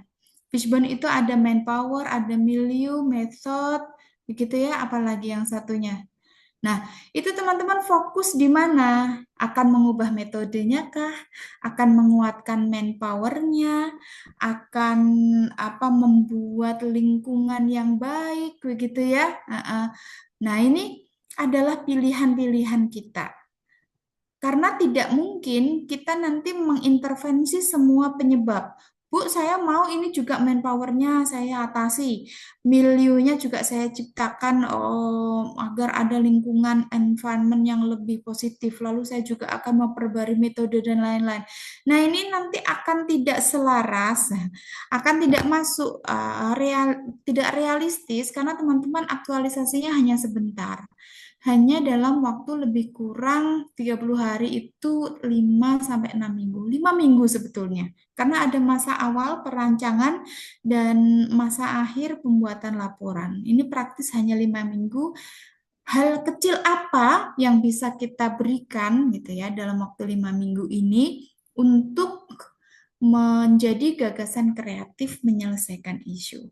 Tentu, setelah latsar ini selesai, harapannya peserta ini mampu untuk mengintervensi isu-isu lain, begitu ya, agar nanti ini ASN Kemenak ini yang bergabung pasca tahun 2015 ya, 2015 sejak 2016 dan sampai sekarang itu tertata semuanya. Begitu masuk ke unit tugas, mengikuti latsar, membuat aktualisasi, makin paham bahwa kita tuh masuk kerja bukan hanya sebagai pekerja saja, masuk jam 7, pulang jam 4, iya Pak, iya Bu, kerjakan, siap kerjakan, ini siap laporkan dan sebagainya. Tidak hanya itu, tetapi juga bagian dari solusi. Ketika ada masalah, jenengan bisa memberikan solusi. Tetapi dalam menyajikan solusi ini, kita tidak jumping, tidak langsung melompat. Ada masalah, ada isu, langsung jumping solusi. Bukan, tetapi ada masalah, kita analisis. Kita cari datanya, kita lihat faktanya. Apakah benar ini ada faktanya? Apakah benar ini masalah? Atau hanya asumsi orang saja? Jangan sampai isu 5 yang teman-teman dapat ini adalah kayaknya ada masalah ini deh. Nah, begitu ya. Bukan hanya kayaknya, tetapi sambil diobservasi oleh teman-teman di dalam masa bekerja selama lebih kurang berapa ini? 3 bulan ya teman-teman ya. Diangkatnya kapan ini? Juni ya. Juli, Agustus, September, nah 3 bulan. Ini mengobservasi, mengamati, melihat trennya gitu ya, kecenderungannya seperti apa, sehingga 5 isu yang dilihat ini bukan hanya asumsi. Kalau kita belum begitu paham, boleh mencari informasi dari yang lebih senior. Kita juga butuh datanya dari mereka. Kita butuh fakta yang ada secara real, begitu ya, teman-teman. Terima kasih, Mas Abu. Ini mungkin bisa di-close. Iya. Saya tidak ingin menambah, karena teman-teman ini 4 kelompok ya, dan kita waktunya sudah harus dikompakkan, harus dimepetkan, maka saya akan ada sesi sebentar untuk penguatan. Saya mau share screen ya teman-teman. Semoga internet saya stabil, soalnya tadi sempat keluar dari jaringan. Nah, oke, saya mau share screen di sini full screen. Ya, untuk ini kemarin kalau di kelompok 3 dan 4 sudah saya sampaikan penguatan manajemen ASN. Sesungguhnya kalau ingin mencari keterkaitan dengan manajemen ASN ini cek poin-poin ini ya. Ada 24 poin ini nyantol kemana misalnya tadi. Isunya Mbak Ratih misalnya tentang belum adanya SOP, belum adanya tatip penggunaan laboratorium biokimia, itu kaitannya dengan mana? Apakah dengan kode etik, kode perilaku tadi yang sempat saya sampaikan, ataukah dengan hak kewajibannya? Nah, ataukah di sini tentang pejabat yang berwenang yang ada di lab kimia itu siapa? Kemudian apakah itu terkait dengan belum adanya tenaga yang terlatih sehingga di sini kaitannya dengan pengembangan kompetensi dan sebagainya. Nah, itu. Misalnya tadi tentang Binwin. Binwin ini tadi sudah bagus sekali disampaikan, ada yang dengan hak kewajibannya, ada yang tentang apa ini namanya tusi organisasi, tusi KUA dan sebagainya. Itu artinya teman-teman mengaitkan dengan manajemen ASN sesungguhnya merujuk ke Undang-Undang Nomor 20. Termasuk di dalamnya adalah tugas-tugas kita sebagai ASN. Yang pertama adalah pelaksana kebijakan publik, yang kedua adalah pelayan publik, dan yang ketiga perekat pemersatu bangsa. Gitu. Nah, sementara Untuk Smart ASN-nya kita skip ya karena penguatan manajemen ASN sudah saya sampaikan di sinkronus kedua. Nah, di sinkronus ketiga ini penguatannya adalah di Smart ASN. Smart ASN ini adalah mengenai literasi digital, yang mana literasi digital ini sudah dicanangkan oleh Presiden, itu waktu itu melalui Kominfo, kan sekarang di Komdigi. Tekanannya adalah kecakapan literasi digital tidak hanya mampu mengoperasikan alat, melainkan juga mampu bermedia digital dengan penuh tanggung jawab. Penuh tanggung jawab, artinya paham tanggung jawabnya untuk mengamankan akun, mengamankan aset, mengamankan data. Paham tanggung jawabnya gitu ya tentang etika bermedia digital. Paham tanggung jawabnya untuk meningkatkan kecakapan dalam dunia digital. Nah, Indonesia Digital Nation itu peta jalannya seperti ini, bahwa yang diusung oleh pemerintah bukan hanya pemerintahan digital saja, akan tetapi juga masyarakat digital dan ekonomi digital. Nah, kita di sini kalau mengaitkan dengan Smart ASN secara mudah adalah diimplementasi literasi digitalnya pada pilar yang mana? Apakah pilarnya ini yang di digital skill? Kalau dia menyoal kemampuan mengetahui, memahami, menggunakan perangkat keras dan lunak, nah ini berarti di digital skill, kompetensinya di situ. Kalau digital culture adalah kemampuan membaca, menguraikan, membiasakan, memeriksa, dan membangun wawasan kebangsaan, Pancasila, Bhinneka Tunggal Ika untuk keseharian dan digitalisasi kebudayaan. Nah, digital culture ini mungkin belum terlalu banyak untuk kita explore gitu ya. Paling banyak adalah di digital skill. Beberapa sudah mulai masuk ke digital safety, mengingat misalnya maraknya apa ya, kayak peretasan, terus seperti ada catfishing gitu ya, ada pemalsuan profil, pemalsuan identitas, pengambilan data, dan lain-lain itu di digital safety. Ada juga konsen-konsen kita di digital etika bermedia digital. Nah, pengelolaan etika digital yang disebut sebagai netiquette itu bagaimana? Nah, ini sebenarnya adalah pintu masuk ketika teman-teman mengaitkan isu dengan Smart ASN-nya. Paling mudah di sini. Tetapi apakah harus dari sini, Bu? Tidak harus. Teman-teman bisa mengaitkannya dengan menggunakan timeline ya, peta jalannya untuk Indonesia Digital Nation. Oh, ini adalah berkaitan dengan aplikasi-aplikasi atau aktivitas-aktivitas digital masyarakat. Nah, ini tapi akan sulit. Paling mudah adalah di 4 pilar literasi digital ini. Keterkaitan isu dengan Smart ASN gitu ya. Namun kiranya kadang-kadang kalau teman-teman mengaitkan isu dengan Smart ASN, kadang masih bisa dieksplor dengan manajemen ASN. Misalnya, kalau boleh saya contohkan, seperti kemarin-kemarin misalnya di kelas yang saya ampu, belum adanya sistem arsip digital pada KUA Kecamatan A, Kabupaten B misalnya.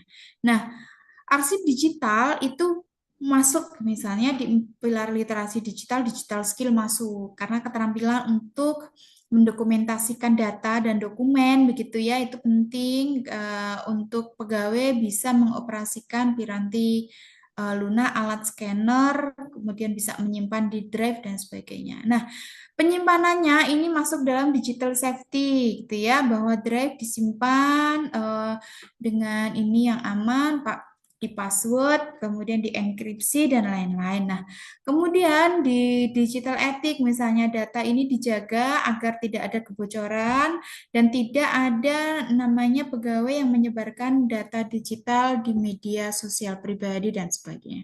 Nah, ini masih bisa loh dikaitkan dengan manajemen ASN.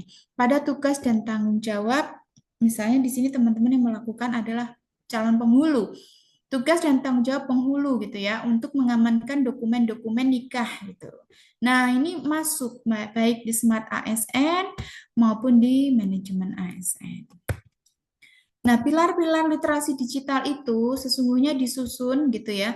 Itu bukan tanpa alasan, ada banyak sekali pertimbangan-pertimbangan. Misalnya di etika bermedia digital, kenapa kok etika media digital ini apa ya? Banyak sekali dianggap penting begitu ya. Karena kita butuh yang namanya panduan etis. Kita butuh namanya self controlling gitu ya. Nah, di dalam bermedia digital. Dalam kita mengakses, dalam kita berinteraksi, berpartisipasi, dan berkolaborasi di ruang digital, harapannya teman-teman paham namanya netiquette atau etiket di dalam berinternet gitu ya. Jadi nggak hanya soal mengakses, tetapi juga nge-likes, tetapi juga komen, nah, atau collaborate dan sebagainya. Dunia digital kita saat ini sudah sangat apa ya berani gitu ya masuk ke ranah-ranah privat sehingga saat ini kita tidak hanya saya yakin jenengan juga ya banyak sekali yang dalam waktu 24 jam sehari itu waktu yang digunakan untuk berinternet itu ada banyak sekali ya apalagi kerjaan-kerjaan kita butuh internet sebab sekarang ini katanya kalau kalau ada seseorang yang punya HP nggak punya internet itu kadang nggak ada gunanya begitu ya saking apa ya saking dalamnya gitu bahwa internet ini dirasakan betul-betul sebagai sebuah kebutuhan primer. Nah, kebutuhan primer masyarakat saat ini. Kadang-kadang kalau mau ke kafe, mau ke warung, selalu tanya ada free wifi nggak di sini? Oh, nggak ada wifi, udah nggak jadi. Cari yang lain. Sama-sama bayar, mau cari yang free wifi. Terus kemudian ketika teman-teman nih, bayangkan bangun tidur itu yang diraih pertama adalah HP, ya. Yang diraih pertama adalah HP. Entah mau cek tanggal, entah mau cek jam, yang diraih adalah HP. Entah mau cek siapa yang WA saya semalam, atau siapa yang update status semalam dan sebagainya. Ini cek HP. Nah, intensitas penggunaan gadget kita itu sangat tinggi. Nah, saking tingginya, ini namanya kalau kita tidak mawas, ini kita sudah menggeser ruang-ruang sosialisasi dan ruang-ruang perjumpaan dari dunia nyata itu lebih banyak di dunia maya. Ada juga perubahan perilaku masyarakat. Ya, sekarang orang kan maunya serba cepat, serba instan, serba berbasis data, begitu ya teman-teman ya. Orang-orang itu sekarang belajar juga nggak betah lama, maunya sebentar. Dulu kita mengenal namanya pelatihan itu kalau saya awal-awal di BDK itu pelatihan masih pelatihan manual, pelatihan klasikal, lama-lama ada PJJ. PJJ kemudian setelah PJJ ada pelatihan-pelatihan yang kecil. Nah, pelatihan kecil masih durasi 4 hari, 3 hari. Sekarang sudah bergeser lagi nih teman-teman. Sekarang maunya sekarang micro learning. Micro learning tuh belajar hal-hal singkat, hal-hal kecil begitu dalam waktu singkat dan kalau seseorang itu bisa mempelajari itu dalam waktu yang ditentukan ya dia berhak mendapatkan misalnya kelulusan atau sertifikat dan sebagainya. Orang-orang maunya sekarang serba mudah, serba instan. Cek video juga nggak mau lama-lama. Video kok 5 menit, 3 menit saja sudah bosan. Kadang kan begitu ya, orang scrolling, scrolling dan sebagainya. Seperti itu juga tuntutan masyarakat kepada lembaga penyelenggara pemerintah, kepada kita, ASN, kepada kantor instansi kita. Maunya mereka adalah serba cepat. Maunya layanannya serba mudah gitu. Maka sekarang ASN itu kalau ada info-info, nah wajiblah info ini di-share di media sosial. Kalau ada dokumen penting, sajikan ini di drive, yang drive-nya ada linknya diubah menjadi QR code gitu ya, sehingga bisa di-scan dari manapun. Orang bisa dapat info ini dengan sekali klik dari HP mereka. Nah ini yang nanti menjadi tuntutan ASN saat ini.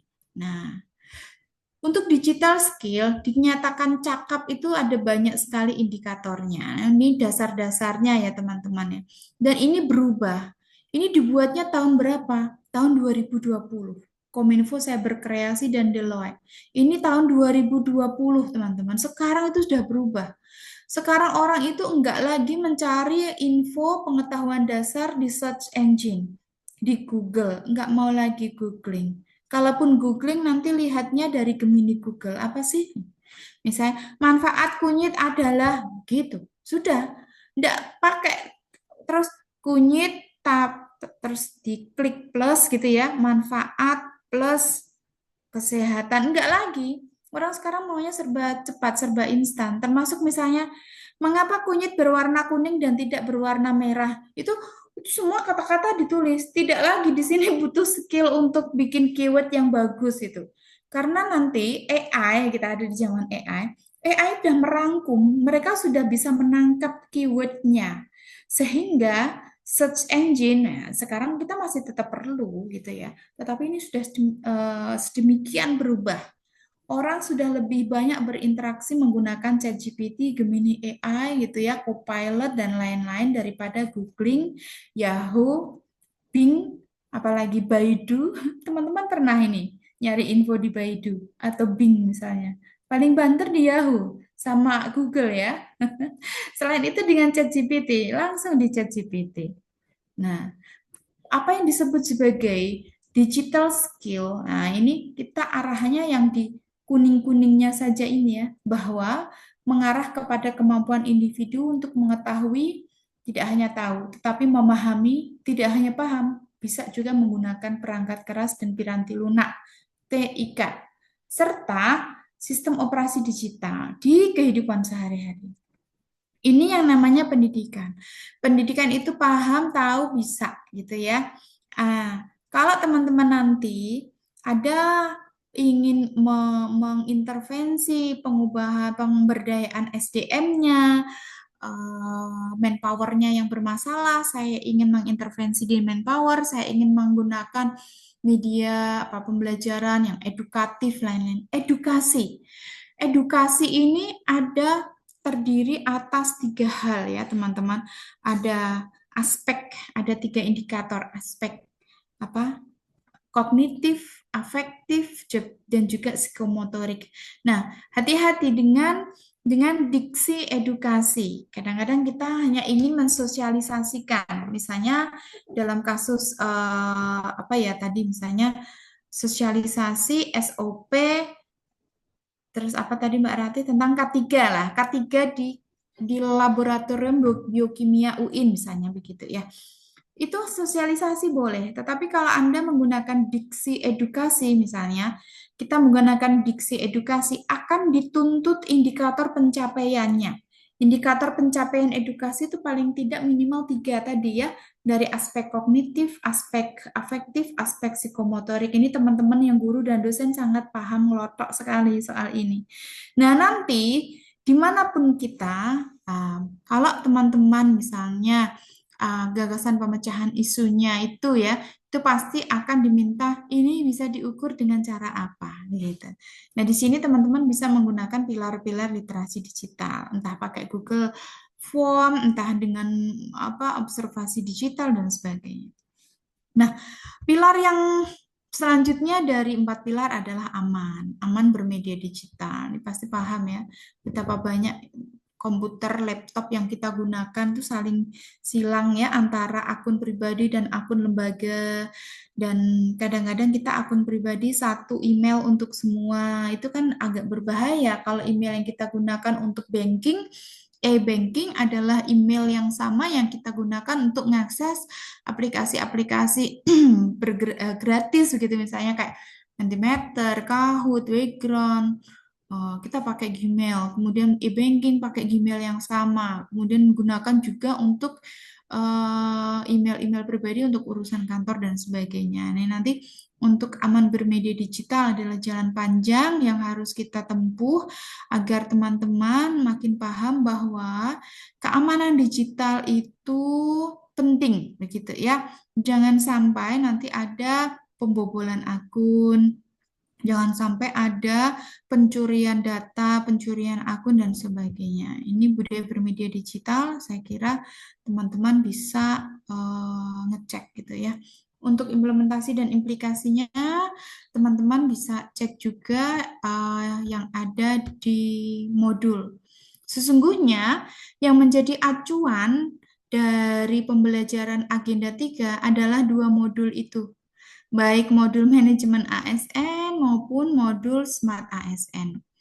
Modul manajemen ASN meskipun dia tebal gitu ya, akan tetapi cukup layak untuk dibaca kalau menurut saya, cukup layak untuk diakses karena itu adalah rujukan kita sebagai ASN ya. Kalau misalnya teman-teman di eh, modulnya itu masih mengacu kepada undang-undang ASN yang lama, nah teman-teman bisa ini untuk mulai download Undang-Undang ASN 20 tahun 2023. Kalau ingin lebih lanjut memahami, saya sarankan ke kelompok 3 dan 4 kemarin untuk melihat webinar yang diselenggarakan oleh BKN yang terkait dengan Undang-Undang 20 tahun 2023. Nanti ini nasib kita ada di situ ya. Pahami bahwa sebetulnya sebagai ASN kita itu enak karena tugas sehari-hari kita itu berdasarkan regulasi. Ada aturannya, ada ketentuannya. Meskipun regulasi itu hanya selembar kertas surat tugas misalnya, itu sudah dokumen negara. Meskipun itu adalah SK misalnya, oh Anda diangkat menjadi tim medsos madrasah berdasarkan SK lah, itu SK. SK yang menyatakan Anda diangkat itu adalah dokumen negara. SK itu sesungguhnya mengikat, ya. Mana kalau misalnya seseorang sudah diberi tugas, sudah namanya tertera di SK dan tidak mau melaksanakannya, sesungguhnya dia itu tidak apa ya? Kalau tidak ada alasan yang pasti atau uzur syar'i dan sebagainya, nah ini berarti dia tidak melaksanakan perintah negara. Karena SK yang menandatangani pimpinan kita adalah bawahan dari pimpinan di atasnya. Spodokop Kementerian Agama, berarti di situ ada wewenang Menteri Agama yang didelegasikan kepada pimpinan unit tugas kita. Begitu ya cara membacanya. Jadi dokumen-dokumen negara ini sifatnya penting begitu sebagai dasar kita di dalam menyelenggarakan tugas dan kewajibannya. Oke, sampai sini ada yang ingin bertanya?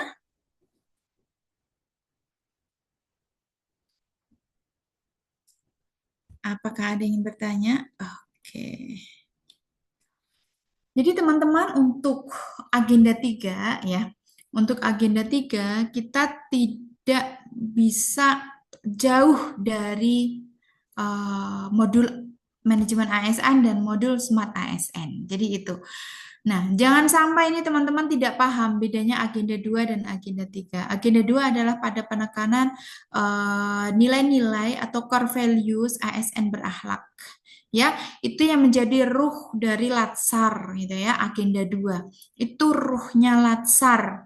Bahwa pelatihan dasar adalah sasarannya kemarin kalau sudah disampaikan oleh coach, sasarannya adalah membentuk atau terbentuknya pegawai negeri sipil yang profesional sesuai bidang tugasnya gitu ya, yang di dalam melayani masyarakat itu memiliki karakter berlandaskan pada nilai dasar PNS berakhlak. Nah, pintu masuknya untuk menuju core values ini, pintu masuknya adalah agenda 3. Agenda 3 ini alat teropong ya teman-teman. Satu menggunakan lensa yang namanya manajemen ASN, yang satu menggunakan lensa yang namanya Smart ASN. Dua ini dijadikan teropong. Masalah, oh ada masalah manipulasi presensi kehadiran nih. Cek, oh ini masuk manajemen ASN karena terkait dengan pelanggaran kewajiban, pelanggaran disiplin begitu ya, manajemen ASN. Cek, oh aplikasinya ada errornya, berarti masuk di Smart ASN. Ada ketidaksempurnaan dalam presensi digital. Misalnya cek di tempat tugas kita ada masalah apa lagi? Oh, ada ini Bu, ketidakseimbangan antara jumlah guru dengan beban kerja atau jam mengajar. Jadi di dilihat oleh teman-teman, dipandang dari jumlah jadwal, tatap muka, jadwal dan lain-lain, guru-guru overload nih Bu pekerjaannya, cek. Maka di situ masuklah di manajemen ASN di bagian keseimbangan ya, proporsi.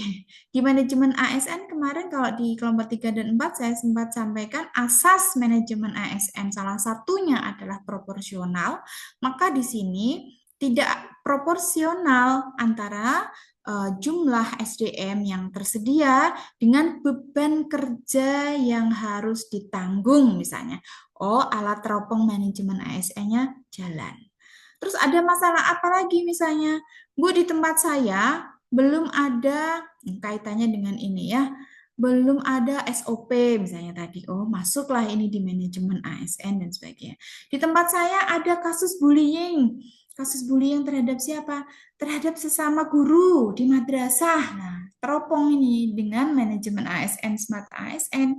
Oh, Smart ASN jelas gitu. Misalnya bullying ini terjadi di media sosial atau terjadi di grup WhatsApp kantor, grup WhatsApp-nya madrasah. Oh, digital etiknya nggak dapat. Begitu ya, etika digitalnya masih rendah. Terus kemudian secara manajemen ASN, oh kode etiknya, kode perilaku harmonisnya belum jalan menurut manajemen ASN. Pola komunikasinya belum terbentuk yang efektif dan sebagainya. Nah, ini yang nanti teman-teman kalau misalnya dalam pembuatan rancangan aktualisasi ini yang akan digunakan. Alat teropongnya adalah menggunakan agenda 3, manajemen ASN, dan smart ASN ini. Oke? Ada yang sudah mengantuk? Gimana? Ada yang ingin bertanya? Saya Bu izin bertanya, Ya Mbak Nunung, silahkan. terkait aktualisasi niku, tidak, kalau semisal tidak harus diambil dari kelima isu yang pernah diajukan, itu gimana Bu? Semisal kita menemukan isu terbaru niku bisa diajukan di judul aktualisasi niku pripun Bu? Iya, terima kasih Mbak Nunung. Kalau yang kemarin-kemarin sampai dengan hari ini statusnya adalah latihan, ya teman-teman ya. Dari agenda 1, agenda 2, agenda 3 yang teman-teman buat adalah latihan. Jadi, yang namanya latihan, saya tidak ngungkit-ngungkit apakah ini valid, mana buktinya, kan tidak ya. Nah, tapi nanti ketika rancangan aktualisasi, isu itu harus valid. Isu itu harus berdasar pada data, pada fakta. Maka teman-teman wajib untuk menghubungi mentor. Teman-teman untuk menyusun 5 isu dalam rancangan aktualisasi nanti, itu wajib berkoordinasi dengan mentor. Jangan sampai kita mengangkat isu yang dianggap tidak penting oleh mentor. Begitu. Jadi yang ada di agenda 1, agenda 2, agenda 3, yang sudah teman-teman buat sampai dengan LK hari ini itu statusnya adalah untuk latihan. Nah, ini kan disediakan namanya ilmu alat ya. Ilmu alat itu kan alat analisis APKL, USG, Fishbone, Matrix, itu kan sebetulnya alat-alat gitu ya bagi kita untuk bisa menganalisis dan menyajikan gagasan pemecahan isu. Alat itu dilatihkan, semakin dilatihkan Anda harapannya akan semakin lihai. Ini misalnya saya pegang sumpit. Pertama kali pegang sumpit saya nggak bisa pakai 2 sumpit untuk satu tangan. Harus, wow, gimana ya, jarinya nggak terbiasa gitu ya. Lebih senang pakai garpu dan sebagainya. Tetapi ini alat yang bisa digunakan. Sekarang teman-teman ketika menggunakan sumpit adalah latihan nyumpit mie, agenda 1 latihan nyumpit tauge, agenda 2 latihan nyumpit apa misalnya. Nanti kalau sudah terlatih, yang disumpit itu nggak harus mie, nggak harus tauge, nggak harus nasi, apa aja bisa. Begitu ya. Jadi nanti yang diiris menggunakan pisau analisis itu tidak harus isu yang kemarin dipakai. Isu yang kemarin dipakai adalah latihannya saja. Gitu ya Mbak Nunung ya dan teman-teman semuanya. untuk isu yang nanti diangkat dalam rancangan aktualisasi harus berdasarkan pada satu data, dua fakta. Nah, ini data dan fakta ini harus bicara angka, harus bicara kalau tidak ada angka mungkin bicara kesaksian gitu ya, data kuantitatif bisa, data kualitatif bisa. Kalau sudah data dan fakta, teman-teman sajikan juga penyebabnya. Penyebabnya kira-kira mana, dari mana. Terus kemudian setelah itu dampaknya. Dampaknya apa ini? Bagi sekolahan, bagi instansi, bagi KUA gitu ya, tergantung teman-teman tinggal di mana. Dan pihak-pihak mana yang terdampak. Baru setelah itu dikaitkan dengan agenda 3, apakah smart ASN ataukah manajemen ASN. Jadi seperti itu untuk 5 isunya. Gitu ya, Mbak Nunung? Yang Baik, lain? terima kasih. Atau Mbak Nunung masih Izin tanya tanya lagi? lagi, Nggak Bu. apa-apa. Mm-mm. Kalau judul aktualisasi ini harus sesuai sama formasinya, Bu. Misal saya kan guru fikih, saya ngambil aktualisasi misal tentang kearsipan rapot atau pembelajaran ngoten di luar formasinya niku, tapi masih mencakup tentang guru ngoten. Bagaimana, Bu? Iya. Nah, itu namanya sumber isu ya. Untuk isu itu, kan tadi sumber isunya manajemen ASN. Bersumber lagi dari 3. Ini kelihatan ya, 3 ya. 3 ini, satu adalah dari tusi jabatan kita. Anda kalau guru adalah dari tusi jabatan guru. Tusinya apa? Misalnya mendidik, melatih, bla bla bla, membina karakter, ini merencanakan pembelajaran, dokumen, dan lain-lain. Tusi jabatan guru. Kalau tidak dari tusi jabatan guru, isu ini juga bisa bersumber dari tusi unit tugas kita, dari madrasahnya. Bu, saya guru, tetapi saya melihat bahwa ada isu yang sangat penting tetapi tidak ada kaitan dengan jabatan sebagai guru. Tetapi ini masih kerjaannya madrasah. Apa misalnya? Madrasah saya adalah madrasah yang ingin peduli terhadap lingkungan. Jadi saya ingin mengawal visi misi madrasah untuk peduli lingkungan ini dengan cara membereskan soal sampah di madrasah. Dan menurut mentor itu adalah masalah yang sangat penting, boleh diangkat karena ini tusi unit tugas, gitu ya. Yang ketiga adalah dari tusi organisasi, dari tugas fungsinya Kementerian Agama. Tugas fungsi Kementerian Agama itu yang pokok adalah pembangunan nasional di bidang agama.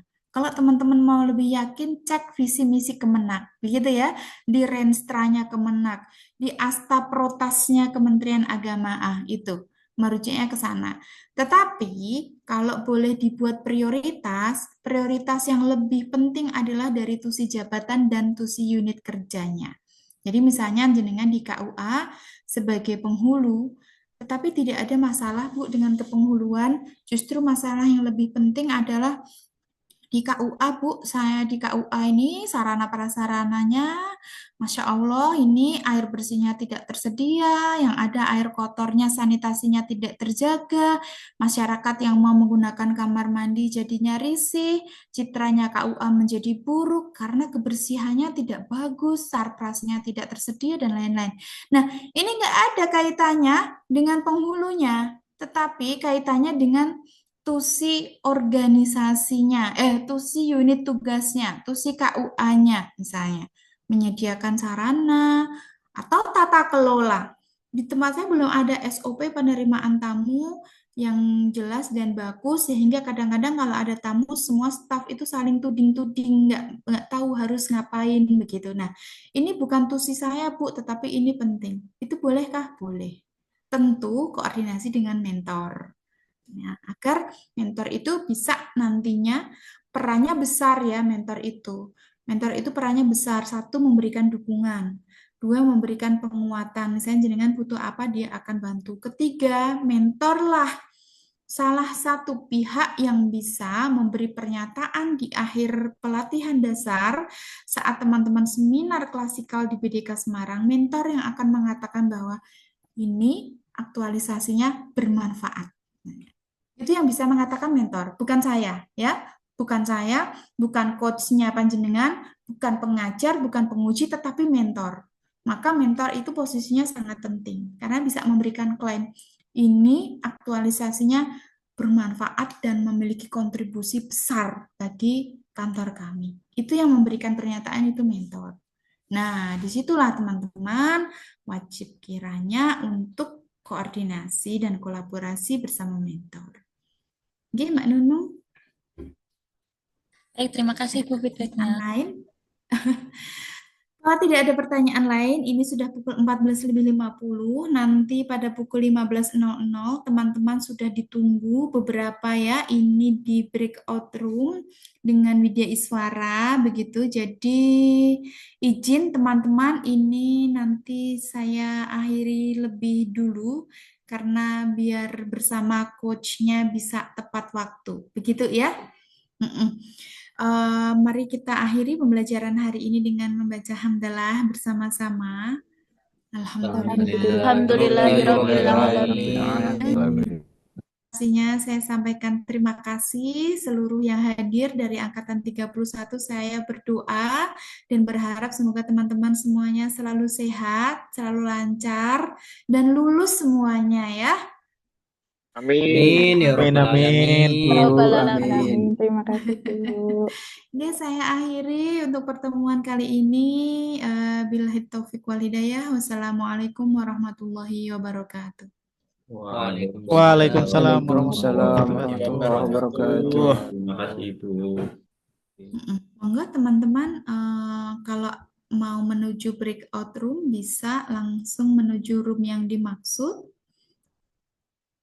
Untuk yang tidak ada jadwal sesi coaching bisa live meeting. Monggo. Pamit nggih Bu, matur suwun Bu Oke. Ida Fitri. Assalamualaikum.